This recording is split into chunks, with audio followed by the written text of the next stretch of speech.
سارے مسلمان، تمام مسلمان توسل کو، استمداد کو، مدد مانگنے کو جائز سمجھتے ہیں۔ مدد مانگنا اولیاء خدا سے، چاہے وہ سامنے موجود زندہ ہوں یا شہید ہو چکے ہوں، ان سے مدد مانگنا جائز سمجھتے ہیں، سوائے وہابیوں کے۔ ایسا ہی ہے، سوائے وہابیوں کے سب جائز سمجھتے ہیں۔ وہ کہتے ہیں کہ یہ جائز نہیں ہے، یہ بدعت ہے، شرک ہے، بدعت اور شرک، اور تیسرا لفظ ہے حرام۔ بس تین ہی لفظ آتے ہیں انہیں، بدعت، شرک، حرام۔ میں نے کچھ بھی نہیں کہا، بات پہنچ رہی ہے؟ اب وہ فوراً آپ یا علی مدد کہیں گے بدعت، شرک، حرام۔ تو تین سے آگے بڑھ ہی نہیں پا رہے بیچارے، اور وہ فوراً کہتے ہیں کہ بدعت ہے، یہ شرک ہے، یہ حرام ہے۔ اچھا، افسوس کی بات یہ ہے کہ جیسے اہل سنت میں فرقے بنے، ویسے ہمارے ہاں بھی ٹھیک ہے، وہ ان کی آبادی زیادہ تو ان کے فرقے بھی زیادہ ہیں۔ آپ کہتے ہیں ان کے تو 60-70 فرقے ہیں، ہمارے یہاں کے جو 4-5-7 ہو گئے تو کیا ہوا؟ انہیں بھی بن تو رہے، یہ پریشانی کی بات ہے، بننے نہیں چاہیے۔ اچھا، پھر 12 کے ماننے والے، پھر کوئی 5 کا ماننے والا، 3 کا ماننے والا، 4 اماموں کا ماننے والا، 6 اماموں کا 7، چلے یہ ہیں۔ اور پھر اب ہمارے یہاں ایک اور مسئلہ ہے کہ ابھی خود وہابی کہتے ہیں کہ بھی مدد مانگنا بدعت، شرک ہے، اور کچھ ہمارے ہاں بھی ویسے آپ کو مل جائیں گے جو کہہ رہے ہیں کہ جائز نہیں۔ سام سن گیا سب کو، اور جو ٹی وی پہ سن رہا ہوں سب کو بھی سام سن گا، وہ ہوگا، میں بھی کھل کے بولوں گا۔ آپ جانتے ہیں میں بے باک آدمی ہوں، جس معنی مجھے روکو میں اس کو زیادہ کرتا ہوں۔ مولانا یہ نہ پڑھیے گا، پھر اس کا مطلب یہی پڑھوں گا۔ تو ایسا نہیں کہ آپ سنیں گے۔ ابھی ہمارے ہاں بھی بعض لوگوں کو ایک بیماری ہی ہے، اعتقادی بیماری ہے، جیسے بڑے بڑے لوگوں کو بیماری لگ جاتی ہیں، ایک ہوتی ہے دیمک لگ جائے نا، گھر کو دیمک لگ جائے تو گھر ختم ہو جاتا ہے۔ اہل سنت کو دیمک لگی وہابیت کی، اچھا خاصا چاٹ گئی پورا ان کا، لیکن انہوں نے پھر بھی سنبھال لیا۔ ہمارے یہاں بھی وہابیت کی دیمک لگ گئی، 2 طرح کی، ایک مسیحیت کی بھی ہے اور ایک لیکن یہ کہ جو وہابیت کی دیمک ہے۔ ابھی اسی ماہ رمضان کے اندر بہت سے انگریزی داں لوگوں نے، بہت سے اور لوگوں نے کہ بھئی مدد مانگنا بدعت ہے۔ اچھا، کچھ لوگوں نے کہا کہ نہیں، مدد نہیں، مدد تو مانگ سکتے ہیں، توسل نہیں کر سکتے، دعا نہیں مانگ سکتے۔ توجہ ہے؟ سن رہے ہیں سارے حضرات؟ سنیے گا، اتنے لوگوں کو پہنچا میری بات، میرا کافی کا۔ تو اب وہ فوراً کہتے ہیں کہ نہیں، یہ جو ہے وہ شرک ہے، اور یہ جو ہے غالی نے کیا ہے۔ اچھا، ان سے سوال ہے میرا پہلا، جتنے بھی سن رہے ہیں، اور یہ نو بھی سن رہا تو سنا دیجیے گا سب لوگوں کو پلیز، یہ والی مجلس ضرور سنا دیجیے گا، اوروں کو سنائیں نہ سنائیں، ہمارے شیعوں کو ضرور سنا دیجیے گا، اور یہ جو آپ جو مرضی شیعہ وہابی کہہ لیں، شیعوں کو جو بھی کہہ لیں، مقصد جو بھی کہہ لیں، ان کو سنا دیجیے گا۔ اچھا، نہیں کیا وہ کہتے ہیں نہیں مدد مانگنا بدعت ہے، اور بہت سے افراد ہیں وہ کہہ رہے ہیں کہ نہیں، مدد مانگ سکتے ہیں، دعا نہیں مانگ سکتے، توسل نہیں کر سکتے۔ اچھا بھائی فرق کیا ہے؟ اچھا، کچھ لوگ 2-4 ماشاءاللہ سے کتابیں بھی پڑھ گئے، انہیں اور زیادہ مصیبت ہو گئی۔ میں نے فلسفہ پڑھ رکھا ہے، میں نے یہ پڑھ رکھا ہے۔ ابھی تو نے سب کچھ پڑھ رکھا ہے، تو کبھی کو قرآن بھی صحیح طرح سے پڑھا، معصوم کا فرمان بھی صحیح طرح سے پڑھا؟ یہ الٹی سیدھی چیزیں پڑھنا بند کر دو، فلسفہ پڑھانے کے بعد دماغ خراب ہوگا، قرآن صحیح طرح سے پڑھ لو۔ تو قرآن پڑھیں گے وہیں سے جواب مل جائے گا۔ آیت ایک ہی پیش کرتے ہیں، وہی جو وہابی پیش کرتے ہیں، خدا کی قسم استدلال دونوں کا ایک ہے، چاہے ان کے وہابیوں کا دیکھو چاہے اپنے وہابیوں کا دیکھو۔ خدا کی قسم ممبر پہ ذمہ داری سے روزے کی حالت میں کہہ رہا ہوں کہ استدلال ایک ہی ہے، دلیل ایک ہی پیش کرتے ہیں، ایاک نعبد و ایاک نستعین، اور وہ کہا صرف تیری عبادت کرتے ہیں، صرف تجھ سے مدد مانگتے ہیں۔ تو بھائی غیر اللہ سے مدد مانگنا بھی دیتا ہے۔ کچھ لوگ تو کہتے ہیں مدد دی، کچھ تو جرت رکھتے ہیں، ان کو اتنی میں داد دوں گا کہ جرت رکھتے کہتے ہیں مدد بھی نہیں مانگ سکتے، کچھ میں جرت نہیں کہتے نہیں مدد مانگ سکتے ہیں، دعا نہیں مانگ سکتے۔ یہ فرق کیا ہے؟ میں بھی پیش کر رہا ہوں، دعا میں مدد میں فرق کیا ہے؟ اذان گرامی ایاک نعبد و ایاک نستعین، آیت یہ پیش کریں گے، وہ کہیں گے نہیں مدد نہیں مانگ سکتے کیونکہ اللہ نے کہہ دیا صرف تجھ سے مدد مانگتے ہیں۔ تو وہی اللہ اسی قرآن میں فرما رہا ہے وَاسْتَعِینُوا بِالصَّبْرِ وَالصَّلَاةِ، مدد مانگو صبر سے اور صلاۃ سے، مدد مانگو صبر سے اور نماز سے۔ چھٹے امام سے پوچھا گیا مولا یہ صبر و صلاۃ سے مدد کا، صبر محمد ہے، صلاۃ علی۔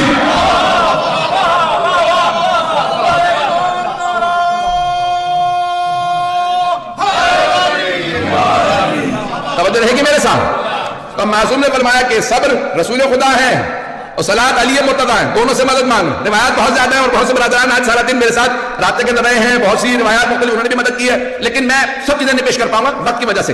عزیزان گرامی، اللہ سبحانہ و تعالیٰ نے قرآن کے اندر کہہ دیا مدد مانگو، ایک طرف کہہ رہا صرف تجھ سے مدد مانگتے ہیں، دوسرا کہتا نہیں اس سے بھی مدد مانگو، اسی نے کہا صرف تجھ سے مدد مانگتے ہیں۔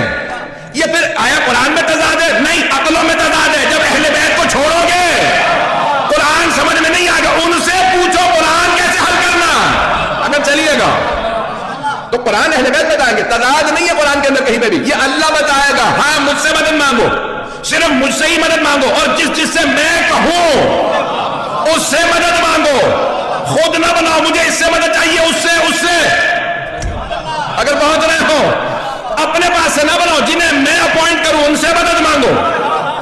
گا، خدا نہ چلیے گا. چلیں آپ حضرات کی توجہ کے لیے، ایک دیہات کے اندر ایک بزرگ ہے، ہاتھ میں ان کے عصا تھا، پنجابی میں آپ کے یہاں ڈانگ کہتے ہیں. تو ایک آدمی وہ کہنے لگا بھائی بابا جی آپ مشرک ہیں. انہوں نے کہا کیوں؟ کہا اٹھتے بیٹھتے کہتے ہیں یا علی مدد، تو آپ مشرک ہیں. تو کہا کہ نہیں میں مشرک نہیں ہوں، علی مدد مانگنا جائز ہے. اس نے کہا نہیں آپ مشرک ہیں، اگر علی مدد کر سکتا ہے تو علی سے کہے میری ٹانگیں توڑ دے. بابا جی نے ڈانگ اٹھائی، دونوں ٹانگیں توڑ دی. اب جب گر گرا گیا دونوں ٹانگیں ٹوٹی بھی تھی، کہا میں نے کہا تھا اپنے علی سے کہو میری ٹانگیں توڑے، یہ آپ نے میری ٹانگیں توڑ دی. کہا چھوٹے موٹے کام تو میں خود ہی کر لیتا ہوں، خیبر اٹھانا ہو تو علی کے بلاتا ہوں.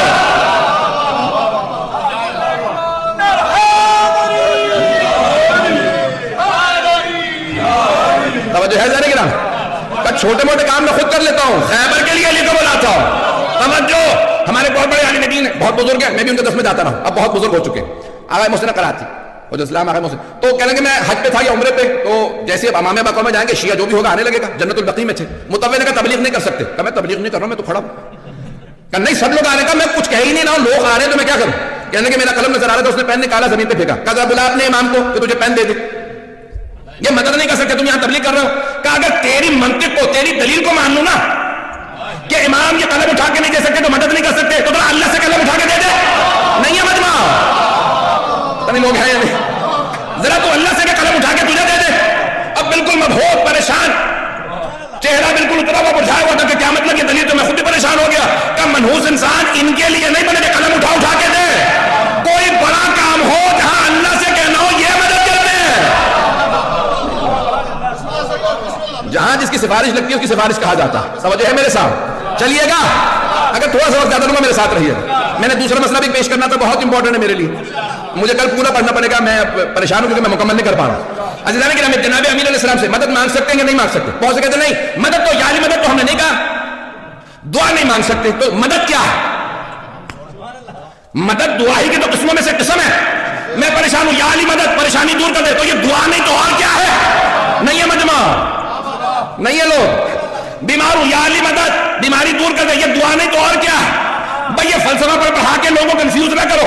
ضرورت ہے تو یا علی مدد بدعت ہے، تم اور وہابی ایک ہی سب میں کھڑے ہو.